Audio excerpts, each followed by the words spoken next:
Ma chatte. Elle est noire, ma chatte, avec des yeux d'agate et de très longues pattes. C'est une chatte de gouttière et qui n'a pas de pédigré. C'est une chatte de gouttière, mais qui n'en est pas moins altière, ce dont d'ailleurs je lui sais gré.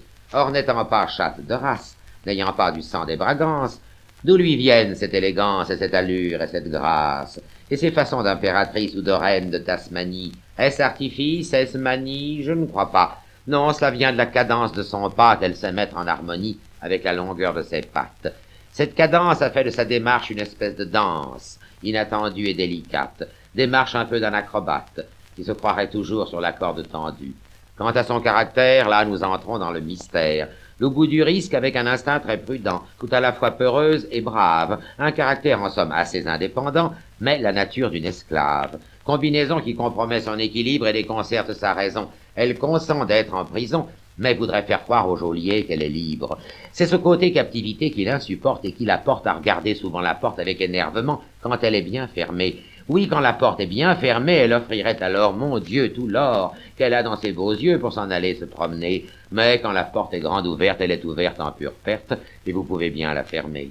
A-t-elle un nom? Je le suppose. Mais sur ce point, mon doute est loin d'être éclairci, car aucun de ceux jusqu'ici qu'aimablement je lui propose, même il en est que j'ai créé, n'eut le bonheur d'être agréé. Depuis 6 mois qu'elle est à moi, oh, vanité dont tout à coup je m'aperçois, car se vantait d'avoir une femelle à soi, rectifions, depuis 6 mois qu'elle est chez moi, que je l'appelle Miaou, je l'ai depuis la Miaou de l'an passé, que je l'appelle Messaline ou bien Circé ou Petit Bronze de la Chine, je ne vois nul frisson passer sur son échine. Mais si vainement je m'échine à tenter de la baptiser, elle a pourtant réalisé qu'elle me doit certains égards, puisqu'elle me consent l'aumône d'un regard quand je fais le bruit d'un baiser. Enfin, j'avouerai volontiers, sans mettre les points sur les i, que nous avons parfois des rapports, elle et moi, rendus fort singuliers par son hypocrisie. Quand il me prend la fantaisie, elle m'en prend assez souvent, de m'allonger sur mon divan.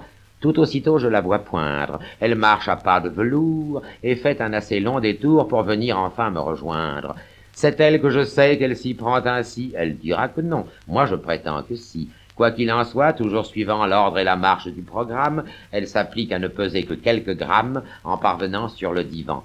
Étant censé ne rien savoir, complice bénévole et d'ailleurs volontaire, je dois me taire et ne rien voir. Elle s'étire, se délasse, et dès qu'elle a trouvé tout contre moi sa place, elle est bien vite sur le dos. Sédentaire et frileuse, hommage à Baudelaire, son ventre fait petit cadeau, les 4 pattes sont en l'air, et la voilà fermant déjà ses yeux dorés, afin de pouvoir ignorer ce que peut-être je vais faire.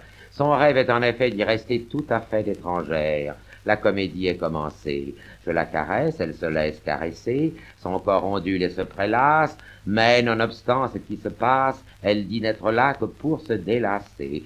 Pourtant il faut qu'elle y renonce, car un très doux ronronnement précède le plaisir qu'elle éprouve et l'annonce. Or d'ordinaire, à ce moment, elle murmure un mot qui se termine en chat. Est-ce mon nom qu'elle prononce, ou bien demande-t-elle un chat?